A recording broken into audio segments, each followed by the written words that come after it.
Good afternoon, ladies and gentlemen. I don't care if it's afternoon where you are, it's afternoon where I am. And welcome once again to Zwei, Null, the TLG Gwent podcast. My name is Jaggerous, and I'm joined, as always, by my lovely co-host, Spyro. How's it going, Spyro? Hey, Jaggerous. Not going too badly. We're also going to be joined here today by someone I'm sure you guys have seen many times in the past, Ryan. Hey, Ryan. Hello. Thank you for having me.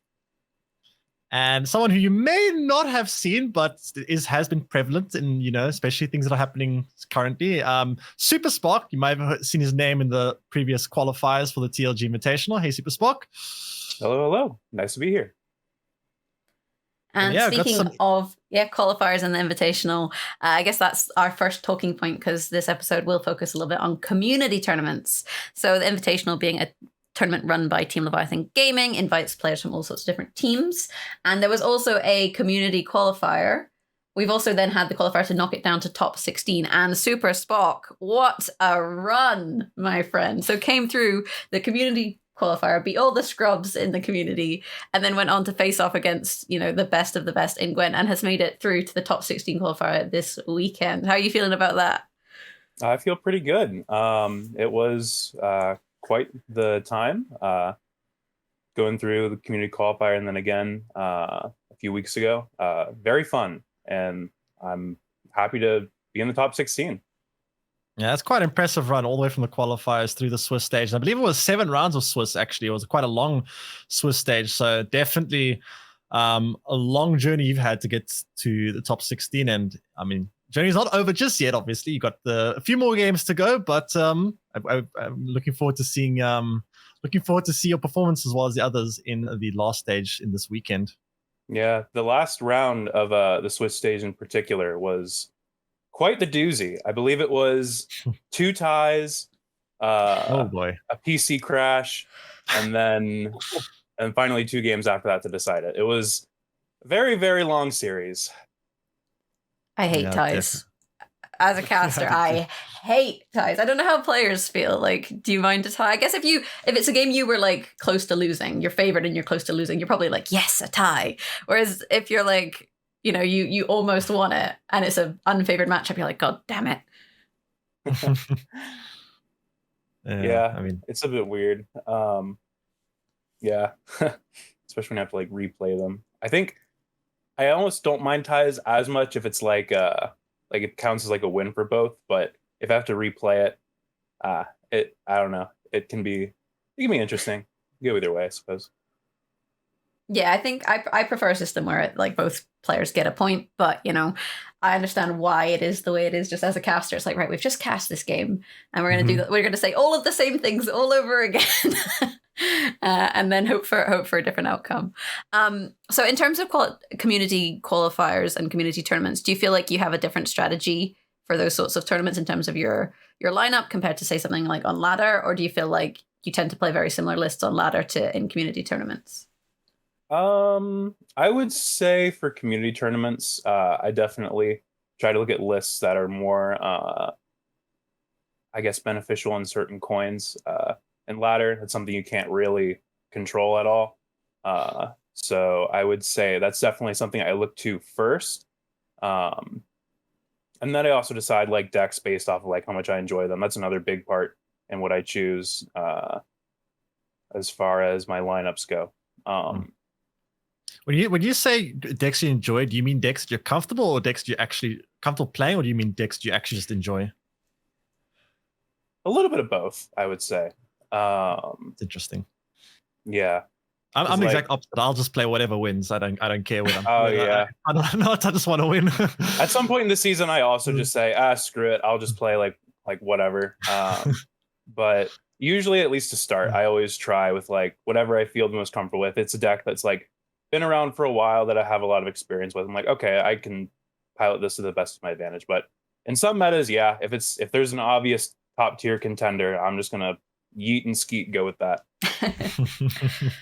See, Spyro, the reason why you're probably so toxic, I'm going to say it, is because you play decks that don't make you happy. If you play decks that make you happy, then the Reddit post would be much more sometimes it coincides, right? Sometimes the deck that makes me happy is also a top tier deck, but there's a lot of the times where it's that they don't really align. But yeah, especially in tournaments, I kind of just want to go with whatever I think is going to win. Although that's not to say the decks aren't always interesting. Sometimes there's some interesting decks for like tech choices and some interesting lineups. But yeah, I think that's it's quite it's an interesting argument though. As a competitive streamer, you know, there's a toss up between playing the decks that you enjoy and trying to compete at the highest level of the game. And you have to make a judgment call as a streamer. Do you prefer to be competitive and play those decks even if it's not, you know, your most positive? Or would you rather play like memes and shoop and nonsense for fun? I have a very simple solution to this. When a new expansion comes out, a new patch, that's when I try all the gimmicky stuff and all the memes and all the fun stuff in the beginning of the season, because that's when everyone's trying stuff and everything's fun and everything is different. And then as the season gets towards the closing points, that's when I kind of go, okay, now it's time to climb, and then, you know, start playing real decks. Real decks, I like that, as if like anything else is imaginary. But speaking of, I guess, community tournaments, we'll go to Ryan for this one. How do you feel that the broad range of community tournaments that we have benefit CDPR and benefit Gwent as an esport? Oh, I think community tournaments are very beneficial to us because they not only give like players a chance to compete without having to, I guess, put in the same amount of effort that it needs to take part in the official Gwent Open and Gwent Master Series, because that is very time consuming. But if you feel like you enjoy the game a lot and you want to be more competitive in the way you play, then I think these kind of community tournaments are a great starting point. Or you don't even have to go beyond those, because I feel like what the community provides is already so nice. There's so many regular tournaments. There's even leagues where you compete weekly, and where it isn't just one event. And I think the diversity and the amount of community tournaments we have is great to see. And I always like when I get an email or something where someone asks us like, hey, we're planning this new I think there was actually one last week where I got an email from someone from Brazil where they said they actually founded a new team, like a Latin American team, and they are starting a new tournament there, and asking if we can support them in some way. And I'm always happy to get those kind of messages, because it just shows us that there are always new people interested in the game and interested in also playing it more competitively and challenging themselves. Yeah, I definitely like that. Allows players from various different skill levels to try out, you know, dip their toe in the competitive scene, try out, you know, try to play. It's also quite fun for some of these players to, like, you play one of these community tournaments and you end up game one going against like someone like Payable or a big name, and you're like, you know, people that you see in like Gwent Opens, people you see in Masters, and people who you never like think you could play against, but you actually get a chance to, you know, kind of just play against them and see how you do against them. I think it's quite exciting for a lot of players as well. Yeah, or even big streamer names that appear in some of these community tournaments, where as a viewer maybe, or as a player that likes to compete and plays a lot, you get to prove yourself on the big stage. Maybe your opponent even streams the game, and you get a nice highlight reel of your misplays, or even better, your five-head plays. Yeah, for sure. I think that's a really good point, that for some people playing against these players, like that's not going to be like the highlight of their day or the highlight of their week or whatever, having that experience of like, oh my god, this is the person who won this, or this is the person who I've seen do this. And it's weird to say it, like a level of celebrity, but within the Gwent community there's definitely members that people look up to, that they enjoy watching as streamers, that they respect, and having that experience of interacting is really meaningful. And that's something that community tournaments bring, that doesn't necessarily exist outside of that. Do you play a lot of community tournaments, Spock? Yeah, I would say I play in a fair amount of them that have been going around. I started to dip my toes into community tournaments around fall of last year during the Elder Blood series. And since then, I've always kind of kept an eye out for tournaments that are being run in the community. I also like that the community tournaments have, there's so much variety. Like, you have some that are more serious. You also have, there's so many different formats. You have Team Bandit II that have like a World Cup community tournament, which is a team-based tournament, which is something you don't really think about in Gwent, because Gwent is more of a 1 versus 1 game. but then you also have this whole dynamic of nations and teams, which is an interesting approach. And then you have other more standard competitive tournaments like the Team Leviathan, obviously the Invitational, and then you also have some interesting tournaments where they just kind of bend the rules. Like I know Team Elderblood have done some very interesting, more fun tournaments that have allowed players to try in different types of formats, different rule sets. That maybe they're not really want to play, the try-hard tournaments. They want to just try some more fun, meme stuff. They can also, sample those. There's lots of variety on these community tournaments. So I think it's quite fun. And interesting for a viewer standpoint and players, of course, as well. Yeah, one of my most favorite community tournaments I did was the Scoia'tael only from Team Elderblood. I thought like those kind of tournaments are really, really cool. If you like the faction. Yeah. I think they did one for like every faction too. Yeah. Yeah, and I was going to say, I know Bandit Gang. Something I actually really respect them for is they don't try and be this like super serious Gwent team, we're taking this to the highest level, and that they do have competitive players and they do have players who play on the highest level. But in terms of the way that they post, the kind of content that they tend to post, I feel like they like to have a laugh and, mess around a little bit, have memes. I think at one point, Denpai was doing a Jaggerous cosplay, for example.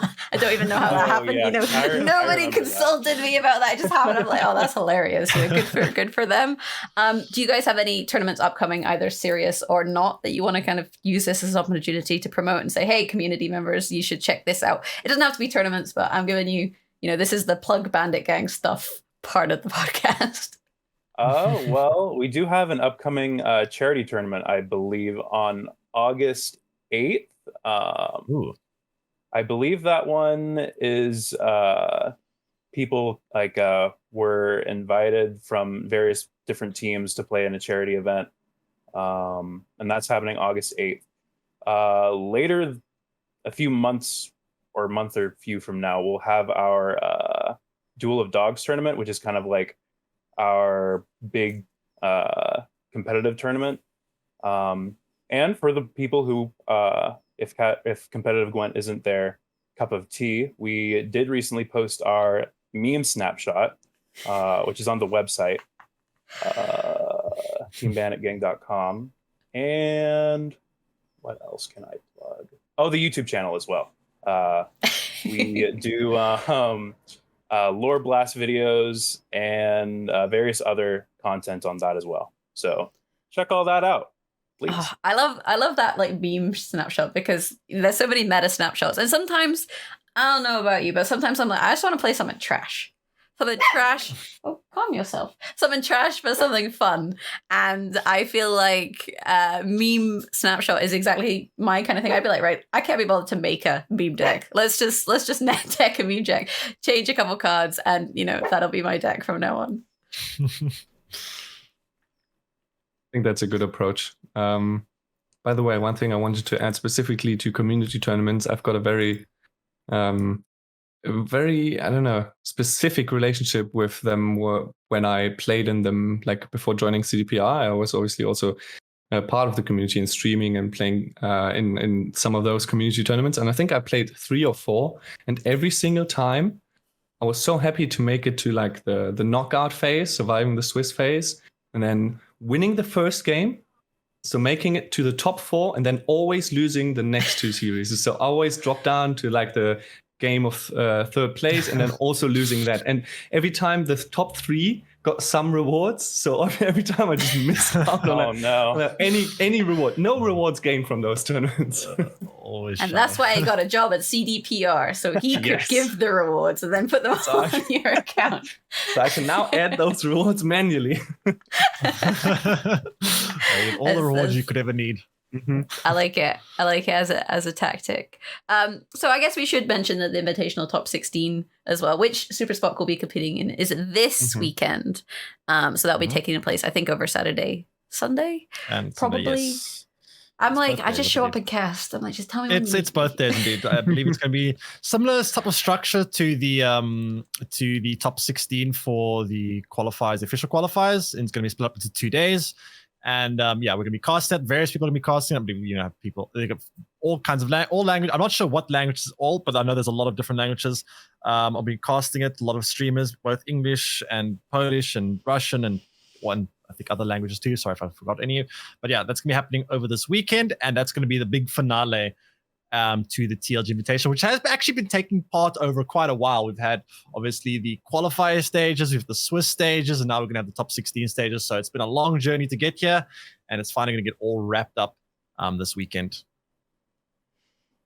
Yeah, and I think it's really good if you're a fan of competitive Gwent, because we've also now got the top 16 and the top 64 broadcast, which isn't something that used to happen. But this season, we have broadcasts of the qualifiers, then we have all these community tournaments, and then we have the Gwent Opens and that themselves. And it also means that it's actually a great opportunity for people who want to try casting to give it a go. Like, I know a lot of different community tournaments have opportunities for other people to cast them and just get a lot of practice in. And I actually think that in terms of Gwent casting, it's at such a high at the moment, just because there's so much variety out there. If you want a certain style of casting, that's there, compared to in previous years when it was a lot of the same casters, right? And I mean, I was one of those casters, so I'm not gonna be like I was terrible, but I think that having this rotation system and having these opportunities for Spotlight to shine on other people is just such a benefit, because it makes the Gwent community feel much more broad and welcoming. Would you guys agree? Totally. Yeah. I think we're like super happy that we finally managed to just also allow players and viewers to actually watch those very high level games of Gwent that those qualifiers always bring. And I think people in the past have always been, I guess, kind of sad that there was no chance to watch the final of the qualifiers, or even the final of the loser brackets of the qualifiers, because obviously it's the people that qualify to the event that they then eventually will watch, and that means that the level of gameplay is like on that level. And I think for players that are very excited about Gwent, that want to get as much Gwent content as possible, this is a blessing. You get to see maybe also some more interesting decks that are available right now and not at the end of the season, when some of the opens maybe happen. And as you said, for casters, it's a perfect opportunity to show yourself also to obviously the people that eventually then decide who's going to cast the next open, because yeah, it's a very good testing ground. And as you said, not only the qualifiers allow that, but very diverse range of casters.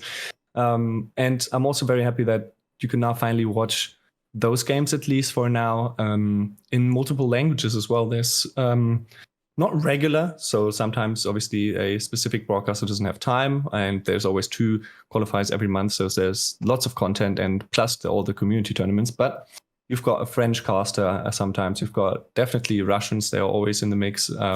You've got some Spanish people that are broadcasting, Italian. So all over the world, there's got people that are interested in the game and want to also increase the visibility in their own area. And I think that's what these community tournaments are doing a great job with. I also want to add, I think it's also really good for connecting. I think one thing that a lot of games, it's quite a difficult thing to do, but connecting the pro scene with the casual audience, or the people that just want to, they want to watch competitive action. They want to see what's happening at the very top of ladder, but sometimes hard to do that because there's a big gap between someone that's just casually playing every weekend or so, and people that are playing like 7 hours a day.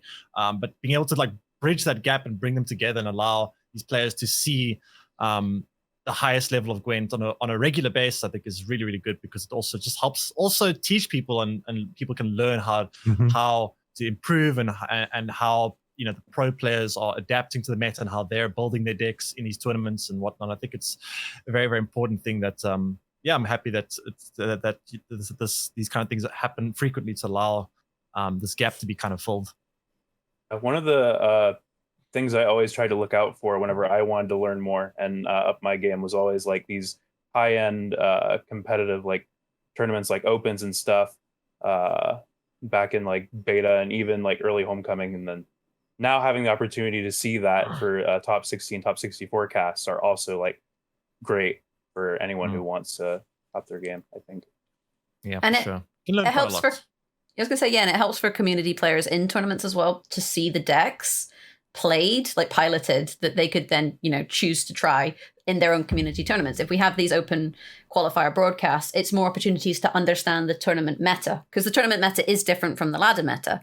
So you're getting a glimpse of the tournament meta, which you can then use for your own craft in community tournaments. So there's this really nice kind of intersection that allows players who want to be more competitive and play at a high level to have a kind of a bridge that gap and help them to succeed. Because I definitely think as tournaments have gone on, we've seen so many new names coming into the community scene. Like, yes, there's the old names, there's the Piables, the Colomons, the Tailbots. They've been around for a while, but every tournament there's new players coming in that, this is their first time at an open, for example. And I guarantee that many of these players will have participated at some point in community events to try and improve and get better.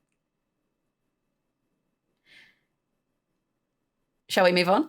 Let's move on. Yep. Let's talk about a little bit about leaks. Not leaks. Okay, well, we could try and bully Ryan, but I don't think he's in a very giving mood today, so I'm not going to put too much pressure on him. But let's talk about the upcoming patch. I don't know how you say it. Is it Thaned Coup? Thaned Coup?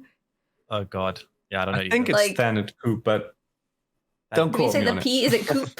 Is it like a chicken coop? I don't know. Like, no. I feel like CDPR just loves putting in horrible words for casters and players. I think you do that intentionally. You're like, we don't even know how it's pronounced. Speaking of which, there are some cards in the Squirtle. Really hard to pronounce. Like, I just want to figure out how you pronounce salve and I don't even know. You see, I'm really lost. Animid? I don't even know. I'd say it's called the new Squirtle Gold unit. That's where I'm leaning towards with pronunciation at this point. I feel like you could make a video or something that's just trying to pronounce the names of things, and then inevitably the comment section would just be like, "You're so wrong. It's definitely this," and someone else would be like, "Nah, you're definitely wrong. It's this." It's like, well, ignoring the pronunciation of the Thaned Coup cards, what are people? Should we say most excited for? What are you most excited for, Spock? What's got you, rubbing your hands in anticipation in the deck builder? Well, I would say the new Nilfgaard Legendary, I believe, the one that plays anything that had spying through the whole game. That's very interesting. I'm excited to see how that'll change the game. It's a create though, isn't it? It's not like it's like an assimilate spy kind of support card. But it means that you can't, unless you've given spying to 3 things, like specific things, you can't necessarily control it. And there's also that card that gives spying just randomly. It's like the Oprah spying. It's like you get a spying, you get a spying. I think you will get to choose. I'm not sure. Maybe Ryan can confirm or not. If you with that with Terra Nova, if it lets you see all the spying cards you've placed during the game or not. I'm 99% sure you get to see every card. Okay. I thought it was create for some reason. And I was like, oh, it's not that good. But if it's targeted, oof. It's targeted. Oh, boy. No, that's an interesting one. They'll playing their opponent's deck better than them. It's a running team. I just want to mention that right now, we are at the stage of the reveal where we haven't seen Syndicate yet, right? And we haven't seen the final monster reveal. So if anybody watches it later, we might have not seen some spicy things coming up. Oh boy. Ooh. I mean, we saw some spice things today. I must say, I'm excited for this new monster card. This new monster card, that card looks scary, I must say. Very, very scary. And then also the elf guy, I can't remember what his name is. He looks like the guy from The Hobbit. What's his name? Simulus? Yeah, Simulus. The one on the moose. The one on the moose. Yeah, or deer. Well, not the one on the moose, the one in the building, but I think it might be the same person. But they look similar. I think so. That card also looks very, very interesting. There's a lot of combos you can pull off with it. So yeah, I'm excited. I'm excited for sure. I think the Squirtle package is the one where all of the new cards, like the 4 new cards that have been revealed with this package, are working together the most, like out of all the factions. You can play all those 4 cards in one deck and like create a huge combo. And I know that Malegion and some other devs have like teased stuff and said, no, just watch out for it, but they haven't posted anything yet. But they did send me like a clip of like one of these huge turns where like everything pops off in the same basically turn. And you play like 6 spells in one go and revive stuff, and I don't know, you get so many points. And I know that it won't work out in every game, maybe not even every second game, because there's always stuff happening and people interacting obviously with what you want to do. But if it does work, it feels like old school Spelletel, and then you just finish, I don't know, with a 25-point gourd in the end, and lots of fun. Yeah, I like. looks like you can do some crazy things there for sure. Mm-hmm. I was gonna say I like that the way the expansions have come out, that there's pieces that fit into other decks or can adjust other decks, so it doesn't feel like when we get a set of cards that we're waiting for more. You know, because that was one of my concerns about this new expansion style, that we were going to end up where the first set of cards came out and half the cards were useless because they were waiting on other things. But I feel like the way that you guys have done it in these little kind of bundles is the bundles do have things that work together, but also have things that you can kind of slot into different other strategies and work really nicely. I'm quite excited for Rain. I like Rain as a mechanic just generally, and I like that we already got some more druids as well, and then we're getting a few more, so it's also playing into Gedeneath. So I feel like Skellige hopefully are going to get this cool new kind of archetype with the cards that damage adjacents and all these kind of things. I think there's cool things you can do there. And I just like raining on people's parade generally. So I'm actually, as much as I badmouth Skellige over the course of my Gwent history, I'm actually quite excited for that set of cards. I must say, Skellige got some good art this expansion. That new Siren, it's like legendary Siren, that card looks absolutely phenomenal. Yeah, I mean, it's going to be exciting. It's always the best part when there's a new expansion coming up, because everyone's trying different stuff, and there's a lot of room for experimentation. That's probably like, I think, everyone's most fun point in Gwent. Well, unless you're Kulamone, apparently he doesn't like new content too much in the beginning. But for the most part, I think expansions are just really, really fun, because there's so many new decks and strategies to try out, and it also lets you be creative without like worrying about what decks you're playing. Going, is this a good deck? Is this a bad deck? Because hey, I mean, that's no one knows. So you got to go out and try things out to see what's actually a good deck and what's not, maybe not so good, and it's just a lot of fun. Yeah, speaking of expansions, I myself was a bit critical of the idea of like splitting the expansion into multiple parts, because obviously we're not going to kid anyone, and nobody's going to think that we have more cards in total compared to our old system. But I must say, like, I'm very positively surprised by how it keeps the game very fresh every 2 months, and it really shows that you don't have to put in 70 cards at once to refresh the game, because even having like 4 cards per faction already allow other archetypes to change. And as you guys know better than I do, the meta can be very volatile, and if you change 1 card, it can already shift so much, because decks are dependent on each other so much. So I'm really for this, every 2 months getting some really fresh content. Yeah, I must say, I'm also, as a content creator, it's really nice, because before we'd have like these periods of long waiting time, which would kind of be a bit leave it at times where things would stop becoming a bit stale. But now with every 2 months, it really helps keep things fresh. And also with the balance changes, as you're mentioning, we get not only new cards, but we also get these balance changes quite regularly, and that also helps shake things up a lot, and it definitely keeps things fresh, which is just great for players and especially content creators. I must say, content creators definitely love that. Have you guys seen the new monster card that was released like half an hour ago or something? Yes. Oh yeah, it is crazy. It's absolutely crazy. I'm still struggling to wrap my head around how strong it actually is, but yeah. It's good in so many ways. Like, it has so many layers to it. Like, I was doing the math on just its base value, then I was like thinking about synergies with like things like Caranthea and things like you could even play Idarin, and you could even go all out and play like Renew as well, and play it 3 times. And like, there's just so many things going on with this card. It looks just incredible. Yeah, and we finally got Gurney back. yeah. I always love seeing the old card arts back as standalone cards. Very cool. But where's they gone, Ryan? Are we like? Is it something that I don't know if you can mention, but is it something that we're eventually going to like work towards? Or they have like all the old leaders like back as cards, like plan? I mean, I think there's no.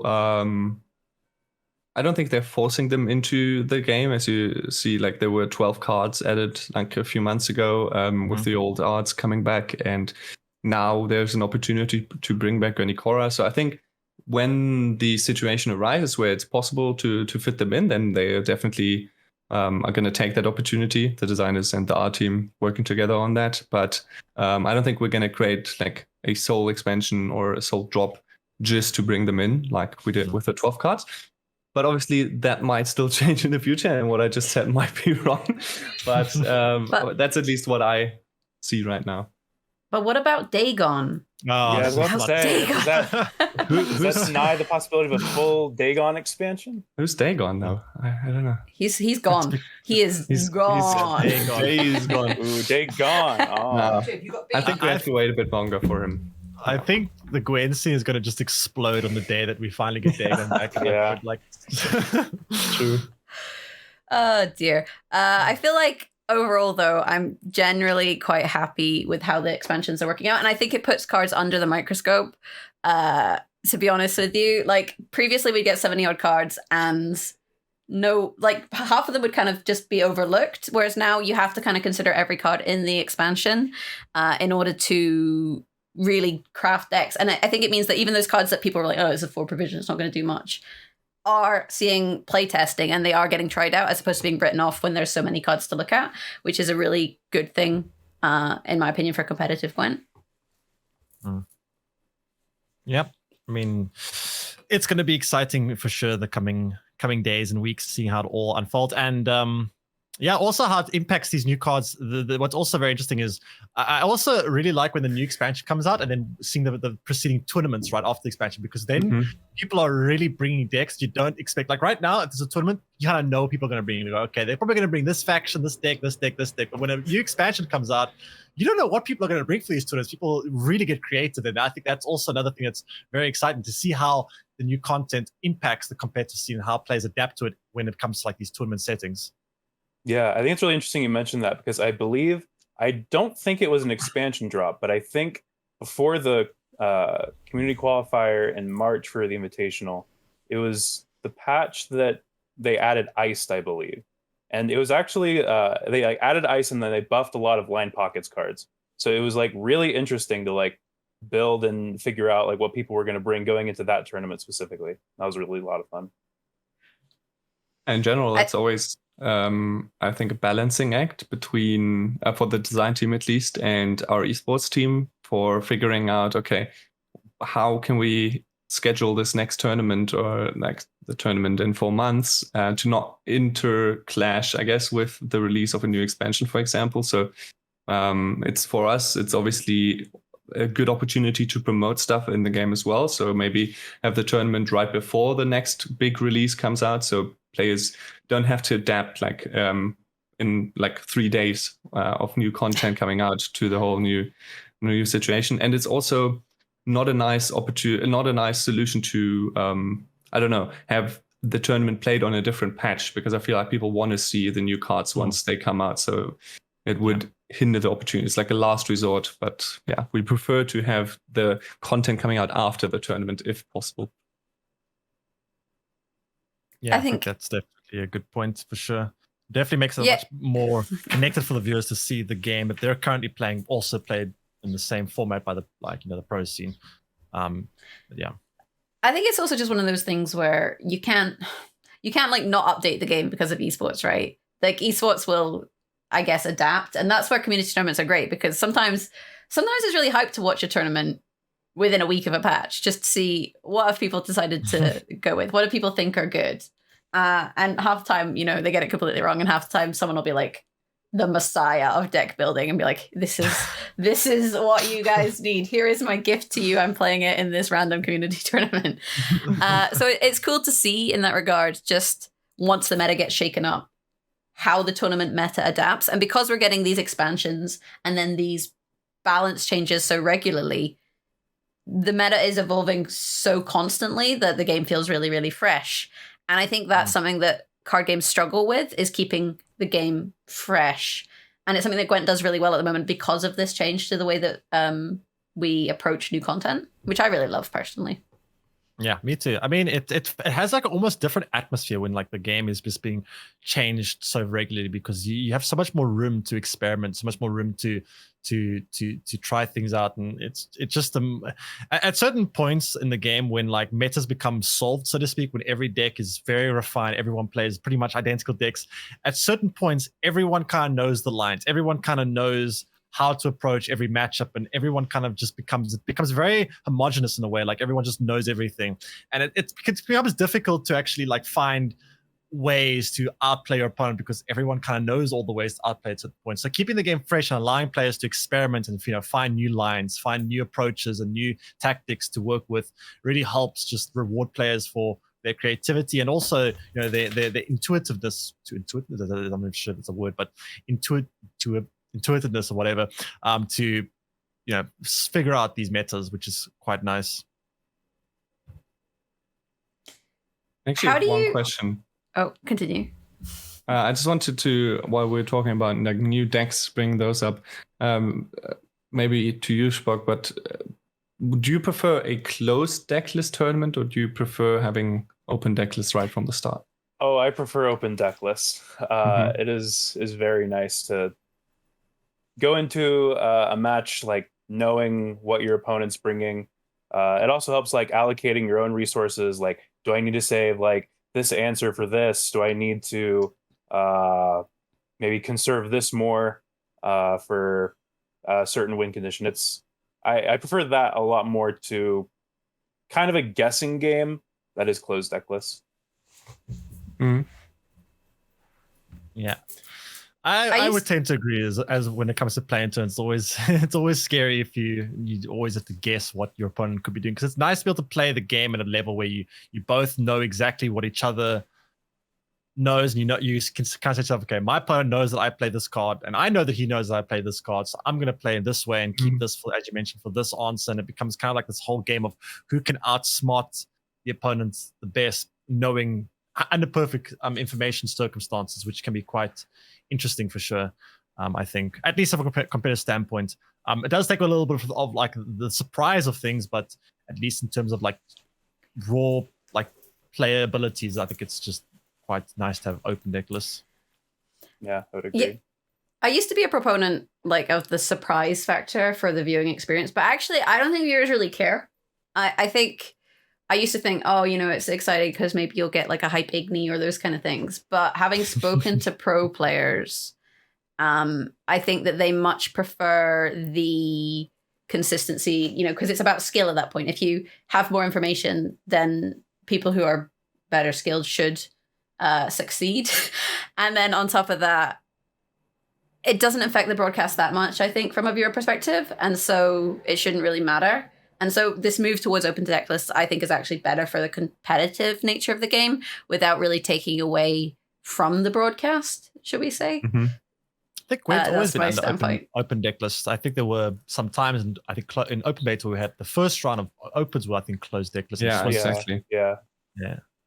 It's something like that, I believe. Yeah, I want to say it's changed in season 2. Yeah, I think Maybe so. I'm wrong. I think with going to the online format after the pandemic started, we decided that it makes more sense to have open deck lists right from the start, because it would make it a lot more difficult to keep the competitive integrity with closed deck lists and going into the first round while having people all over the place and not like in one room. And yeah, I think that's when the decision was made. And yeah, I completely agree. I think I also prefer closed deck lists in that sense. I mean, open deck lists on that.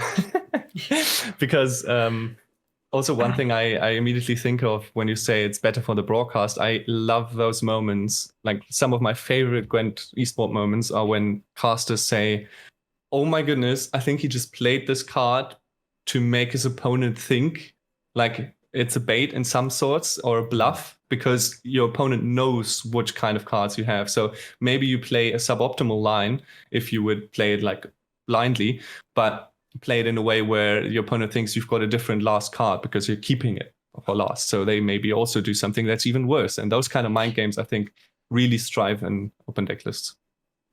Yeah, it's also interesting when you have there's a lot more math involved, I think, on open deckers too, because a lot of the times there will come down to a situation where you've got to start calculating all your opponent's possible cards. Say, okay, my opponent has this card. Do I beat this card if I play like this? But do I also beat this card if I play like this? And which is the most optimal line that beats the majority of my opponent's cards? And try to figure out exactly what their last cards are, and do all those calculations and all those that math. And I think it's actually something that people don't necessarily always see when they're watching these tournaments, but in players' minds, it's actually, especially when it comes down to the last like 2-3 cards of a game, there's actually sometimes some really big math trying to calculate all the possible outcomes and what you beat and what you lose to and how to play around it. And that doesn't really become possible on like closed decks, at least not as much. Yeah, I think there's also some players that do it better than others, and especially like we're talking to some of the pro players in interviews before the opens. I think during one of the last tournaments, I asked them like, how do you, like, if you see the rope running down and all right, I've got like 15 seconds left and I cannot calculate all of the different lines, like how do you deal with that pressure on you and how do you make that decision? And I think Live Coach was one of the people that said, well, I have no idea how to deal with this pressure. It's terrible. I always try to I don't know, just go with the thing that my intuition tells me in that moment. But other players like Holomon, I think they're so calculating. And he says that when like the last 30 seconds start, he always tries to have a plan already set in that second. So there's no even a chance that he gets to any kind of time pressure. I hate when I hear that timer come up. I'm already starting to panic. Yeah, and then I have to recalculate every line like twice to make sure I didn't make a mistake because of the pressure. Yeah, exactly. Yeah, I mean, some players I think are naturally better at it than others, and some players are obviously a bit faster in how they play and just make their players decide quicker. But yeah, it definitely are. There definitely can be times where you have a lot of calculation. And then, as you mentioned, it's always scary because sometimes you make the calculations and you go, okay, damn, I actually want to double check this. But there's not enough time to really double check a lot of the time. And it can be kind of scary. I think some players though will just kind of estimate, this is on roughly worse than this without going into the nitty gritty. You don't necessarily need to know that you win by 7. You just need to know that you win. So, say you're just like, oh, I need 10 points. Oh, this is more than 10, right? Is this more than 10? What if they do this? So you can be smart about it. And I think, eliminate certain lines of possibility rather than calculating them all out to the letter. But the problem happens when there's like so many engines on the board, or this triggers this, which does this and boosts this. And then you have to remember like armor and what if it hits armor, or what if it hits a shield, or blah, blah, blah, blah, blah. Yeah. And you got to commend the players that can do that. Like I was a caster, I was like, yeah, we don't do maths because we'll get it wrong. Don't do it. I always want to do the math, but you never want to do it. I'm always like, no, don't do the maths. It's not a smart move. Like let them do the maths, and we'll just see where the cards lie. But you can, to an extent, I guess, say, well, this should be enough, and not have to go into the nitty gritty. And I think if you can make those judgments very quickly, that can help. But then some players just slam cards. Like, does Cams really do the maths? I have to wonder. Absolutely not.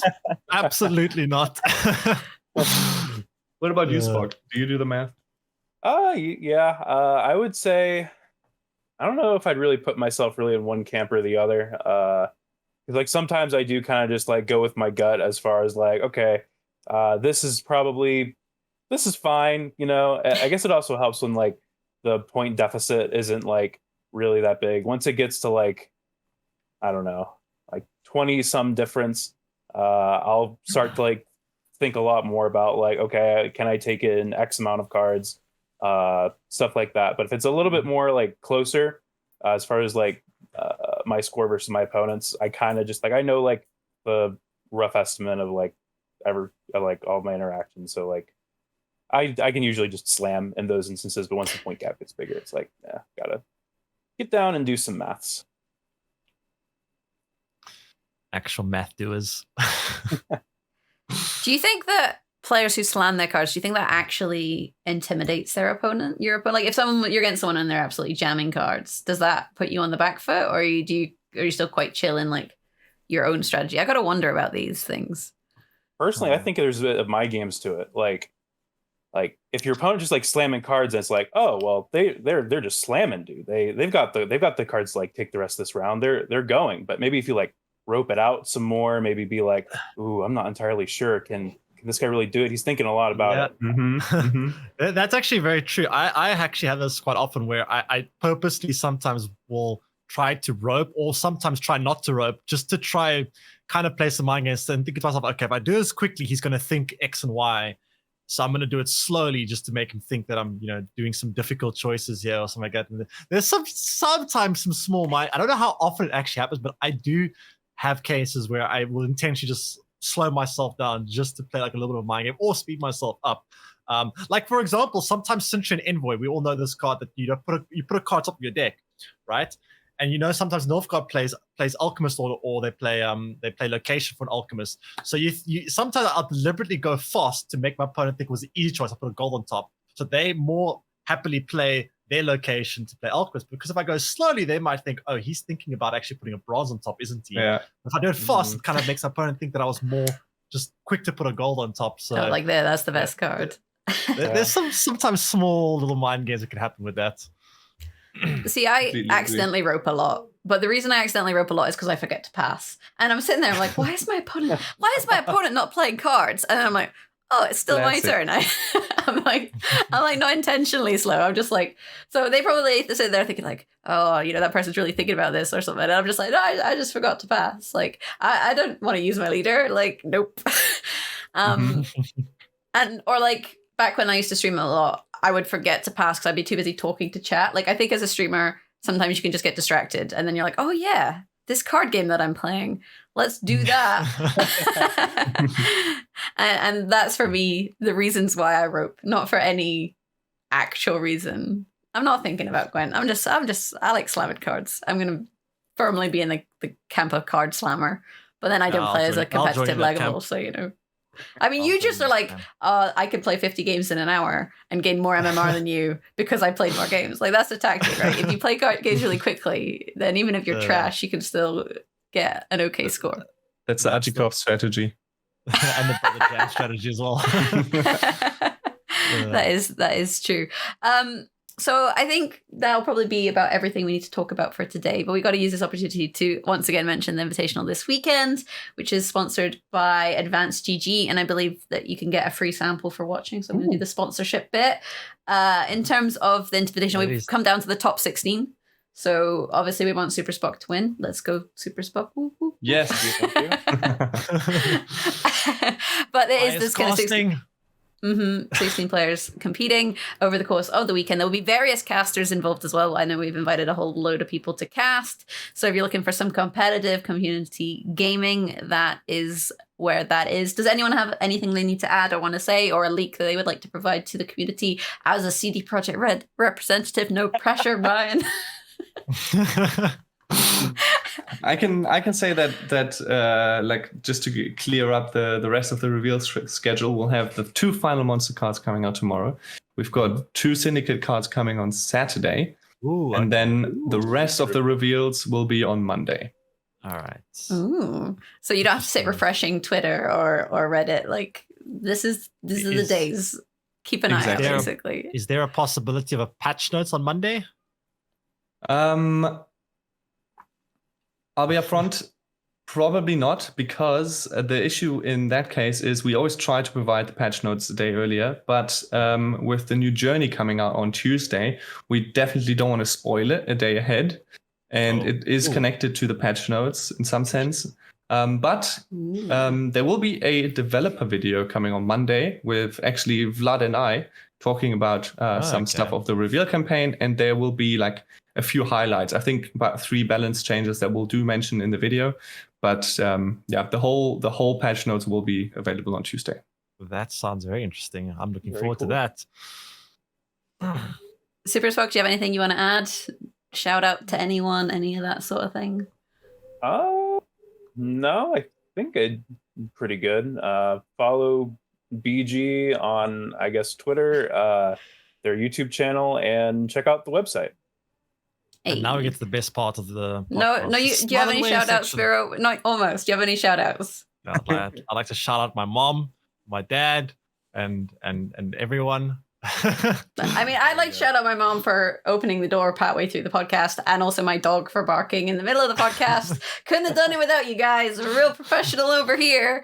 But beyond that, you can find us on all good podcasting platforms. So wherever you see podcasts, then you'll probably find us. Thank you so much to Ryan and SuperSpock for coming on to the podcast and keeping us company as we chat esports, Gwent, expansions, and all the jazz. We are going to play the Invitational trailer, so the trailer for this weekend, as we close out the show. But before we do that, it is time to smile and wave, boys. We just look at the camera and we smile and wave.